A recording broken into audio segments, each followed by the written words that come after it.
Welcome to Rajasthan GK training. दोस्तों, आज के इस वीडियो में हम राजस्थान की बोली एवं साहित्य से संबंधित टॉप 50 प्रश्नों की बात करेंगे और अगली वीडियो में भी हम राजस्थान के साहित्य एवं बोली से संबंधित टॉप 50 प्रश्नों की बात करेंगे। ऐसे कुल मिलाकर हम 50 + 50 बराबर 100 प्रश्नों की हम राजस्थान के साहित्य एवं बोली से संबंधित 2 वीडियो में 100 प्रश्न क्लियर करने वाले हैं।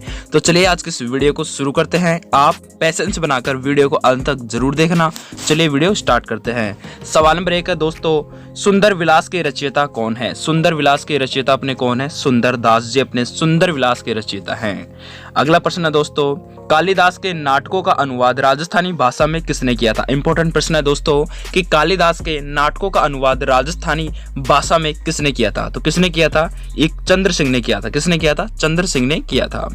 अगला प्रश्न है दोस्तों, जिस क्षेत्र में बागड़ी बोली बोली जाती है, कौन सा क्षेत्र है जिसमें बागड़ी बोली जाती है? तो इसमें डूंगरपुर और बांसवाड़ा जिले में बागड़ी बोली बोली जाती है, जिसको भीलों की बोली भी कहा जाता है। बागड़ी बोली को भीलों की बोली भी कहा जाता है। अगला प्रश्न है दोस्तों, मारवाड़ी भाषा का साहित्यिक रूप कौन सा है? मारवाड़ी जो भाषा है उसका साहित्यिक रूप कौन सा है? तो मारवाड़ी भाषा का साहित्यिक रूप कौन सा है? तो वो अपने पिंगल है। कौन सा? पिंगल अपने मारवाड़ी भाषा का साहित्यिक रूप है। सॉरी दोस्तों, पिंगल नहीं होगा, डिंगल होगा। इसमें क्या हो जाएगा? डिंगल। मारवाड़ी भाषा का साहित्यिक रूप डिंगल है। ठीक है दोस्तों, चलिए नेक्स्ट प्रश्न के बारे में बात करते हैं। संस्कृत साहित्य में महाराणा कुंभा के शिल्पी कौन रहे हैं? मंडन द्वारा रचित ग्रंथ कौन सा है? अपन को बताना है कि मंडन द्वारा रचित ग्रंथ कौन सा है। तो मंडन द्वारा रचित ग्रंथ कौन सा है? बिल्कुल बता दीजिए दोस्तों कि मंडन द्वारा रचित ग्रंथ कौन सा है? अपने राजवल्लभ है। कौन सा? राजवल्लभ। अगला प्रश्न है दोस्तों, प्रबंध चिंतामणि के रचयिता कौन है? प्रबंध चिंतामणि के रचयिता कौन है? तो अपने प्रबंध चिंतामणि के रचयिता कौन है? ये अपने है मेरुतुंग है। कौन है? मेरुतुंग। अगला प्रश्न है दोस्तों, वीर विनोद लेखक कौन है? वीर विनोद के लेखक कौन है? वीर विनोद के लेखक अपने कौन है दोस्तों? श्यामल दास है। कवि श्यामल दास जी अपने वीर विनोद के लेखक हैं। अगला प्रश्न है दोस्तों, सूर्यमल मिश्रण शिखर पुरस्कार दिया जाता है। सूर्यमल मिश्रण शिखर पुरस्कार दिया जाता है, किसके द्वारा दिया जाता है दोस्तों? सूर्यमल मिश्रण शिखर पुरस्कार किसके द्वारा दिया जाता है? तो अपने दिया जाता है राजस्थानी भाषा साहित्य एवं संस्कृत अकादमी द्वारा दिया जाता है। ठीक है। अगला प्रश्न है दोस्तों, राजपूतों की अग्निकुंड से उत्पत्ति सर्वप्रथम प्रतिपादित की गई थी। राजपूतों की अग्निकुंड से उत्पत्ति सर्वप्रथम प्रतिपादित की गई थी, किस ख्यात से या किस रासों से या फिर किस अभिलेख से प्राप्त की गई थी? तो इसका सही जवाब क्या आ जाएगा दोस्तों? ये अपने की गई थी पृथ्वीराज रासो से की गई थी। अपने राजपूतों की अग्निकुंड की जो उत्पत्ति है, पृथ्वीराज रासो के जो लेखक थे वो कौन थे दोस्तों? आपको पता होना चाहिए, चंद्रप्रदायी थे। ठीक है, जो पृथ्वीराज के दरबारी कवि भी थे और पृथ्वीराज के दोस्त भी थे। ठीक है, फ्रेंड भी थे वो। चलिए नेक्स्ट प्रश्न के बारे में बात करते हैं। धरती दोहरारी राजस्थानी कविता के लेखक कौन है? इंपॉर्टेंट प्रश्न है दोस्तों, आपको आना ही चाहिए क्योंकि आपने पिछली जो छोटी कक्षाएं होती है 9वीं 10वीं इसमें भी पढ़ा होगा। तो इसका सही जवाब क्या आ जाएगा कि अपनी धरती दोहरारी राजस्थानी कविता के लेखक कौन है? तो ये है अपने कन्हैयालाल सेठिया, अपने धरती दोहरारी के रचयिता है। अगला प्रश्न है दोस्तों, मारवाड़ी और मालवी के सम्मिश्रण से उत्पन्न बोली कौन सी है? एक तो मारवाड़ी को मिला दे और मालवी को मिलाने के बाद कौन सी भाषा यहाँ पर बनती है? बताइए दोस्तों, फटाफट से बता दीजिए। तो बनती है अपने रागड़ी भाषा बनती है। कौन सी? रागड़ी भाषा बनती है मारवाड़ी और मालवी को मिलाने के बाद। अगला प्रश्न है दोस्तों, 16वीं शताब्दी में रचित प्रबंध कोश ग्रंथ की रचना किसने की गई थी? किसके द्वारा की गई थी? 16वीं शताब्दी में रचित प्रबंध कोश ग्रंथ की रचना किसके द्वारा की गई थी? तो अपने किसके द्वारा की गई थी दोस्तों? ये अपने राजशेखर द्वारा की गई थी। राजशेखर जी के द्वारा की गई थी। अगला है, बेली कृष्ण रुक्मणी की रचना किसने की थी? बेली कृष्ण रुक्मणी की रचना किसने की थी? तो किसने की थी दोस्तों? ये अपने की थी पृथ्वीराज राठौड़ ने की थी। अगला प्रश्न दोस्तों, पद्मावत का लेखक कौन था? इंपॉर्टेंट प्रश्न है दोस्तों, पद्मावत का लेखक कौन था? तो अपने पद्मावत का लेखक कौन था दोस्तों? आपको सबको पता होना चाहिए कि मलिक मोहम्मद जायसी अपने पद्मावत ग्रंथ का लेखक था। अगला प्रश्न है दोस्तों, annals and antiquities of Rajasthan के लेखक कौन थे? बिल्कुल सही आंसर क्या आ जाएगा? कर्नल जेम्स टोड थे। सबको पता होना चाहिए कि annals and antiquities of Rajasthan के लेखक कौन थे? अपने थे कर्नल जेम्स टोड, घोड़े वाले बाबा। अगला प्रश्न है दोस्तों, क्रांतिकारी रचना चेतावनी चुंगटा के रचयिता कौन थे? तो अपने कौन थे? केसरी सिंह बारेट थे। सबको पता होना चाहिए। अगला प्रश्न है दोस्तों, कुवल्य माता एवं वृहत कथा कोश किस भाषा में लिखे गए हैं? कुवल्य माला एवं वृहद कथा कोश किस भाषा में लिखे गए हैं? तो अपने किस भाषा में लिखे गए हैं? तो ये लिखे गए दोस्तों संस्कृत भाषा में लिखे गए हैं, कुवलयमाला और वृहद कथा कोश।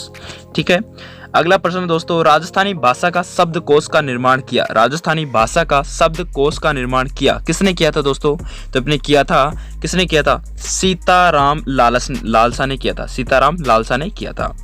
अगला प्रश्न है दोस्तों, राव जेतचिरो छंद के रचयिता कौन है? राव जेतचिरो छंद के रचयिता अपने कौन है? क्या पदनाम आ जाएगा या फिर चंद बरदाई आ जाएगा या फिर बिट्ठू सूरज सुज जागजीत आ जाएगा या फिर पृथ्वीराज चौहान आ जाएगा? तो इसका सही जवाब क्या आ जाएगा? तो अपने सही जवाब आ जाएगा बिट्ठू सूज जागरजीत। ठीक है, बिट्ठू सूज।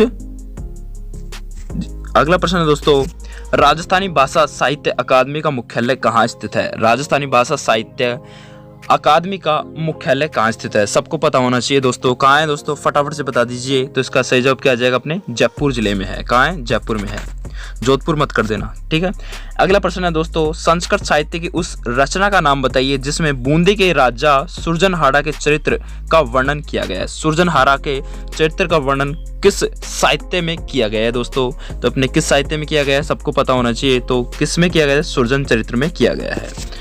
अगला प्रश्न है दोस्तों, वह साहित्य ग्रंथ जिसके रचयिता जयानक है, इसमें चौहान राजाओं के वंशक्रम का वर्णन किया गया, कौन सी वो साहित्य ग्रंथ कौन सा है जिसके रचयिता तो जयानक है और इसमें चौहान राजाओं के वंशक्रम का वर्णन किया गया है? तो अपने कौन सा है वो अपने पृथ्वीराज विजय। ठीक है, अगला प्रश्न है दोस्तों, पाथल और पीथल, ये पीथल आ जाएगा दोस्तों।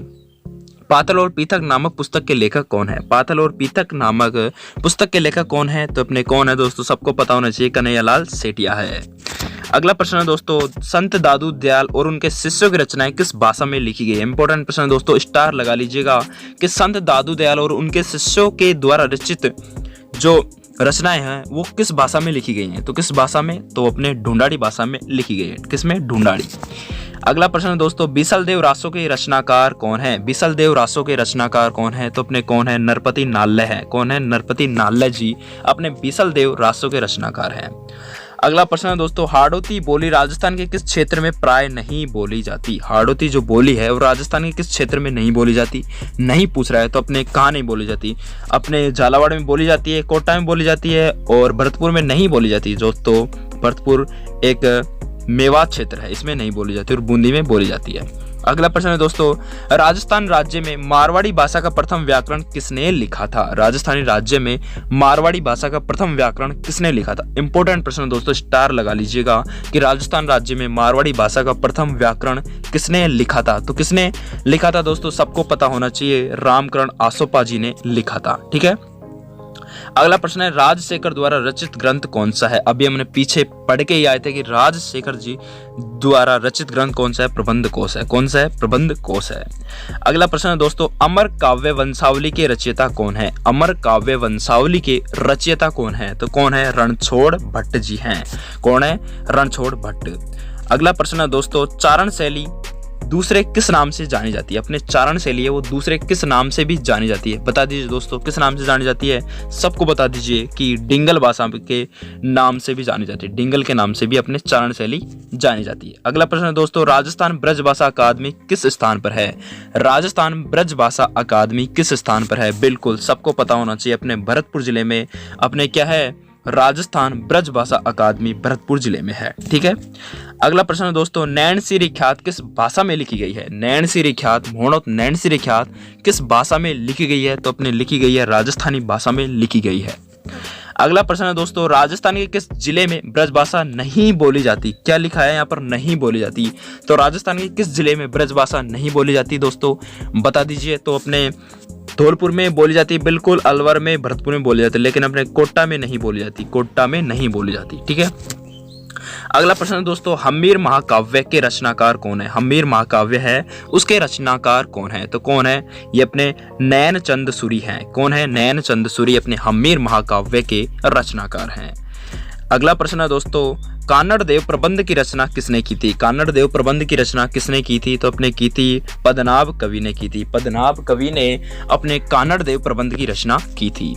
अगला प्रश्न है दोस्तों, सवर मंगला नामक पत्रिका, ये पत्रिका थी दोस्तों, का प्रकाशन किस अकादमी द्वारा किया जाता है?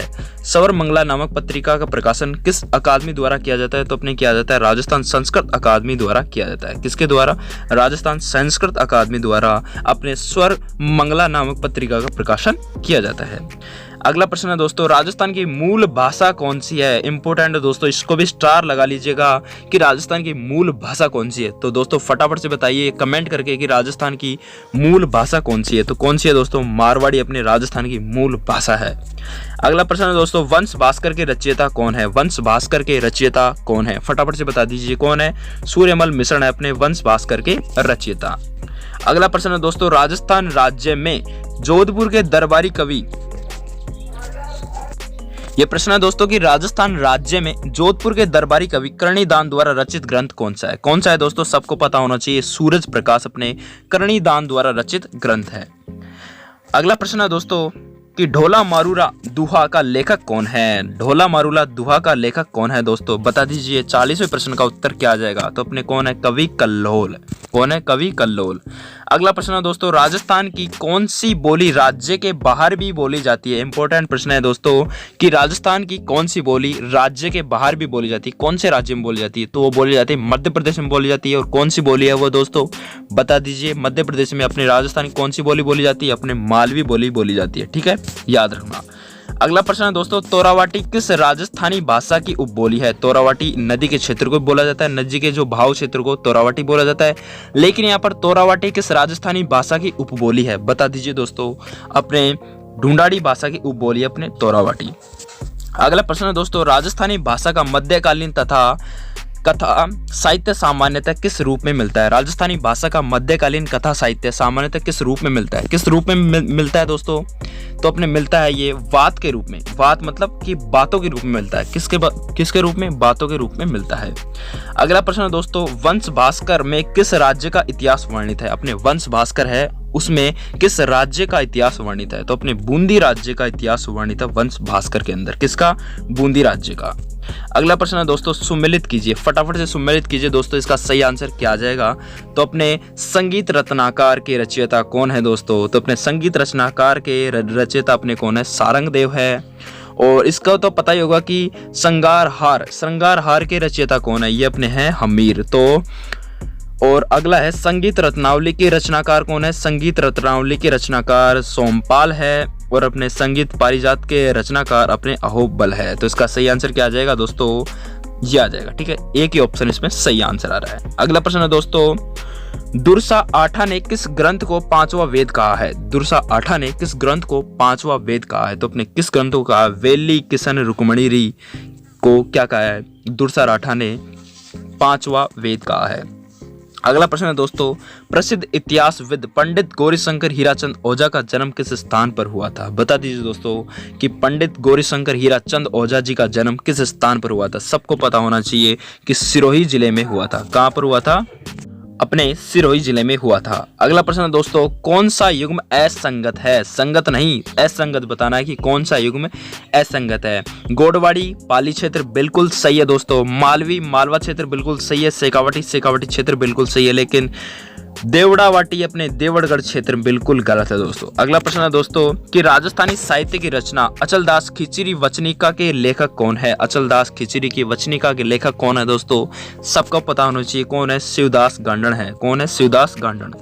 अगला प्रश्न है दोस्तों, अगला और लास्ट प्रश्न है दोस्तों आज की इस वीडियो का कि राजस्थान के अबुल फजल के नाम से विख्यात इतिहासविद मोहम्मद नैनसी की जन्मस्थली कौन सी है? मोहम्मद नैनसी कौन है दोस्तों? अबुल फजल है। कौन के? राजस्थान राज्य के अबुल फजल है अपने मोहम्मद नैनसी।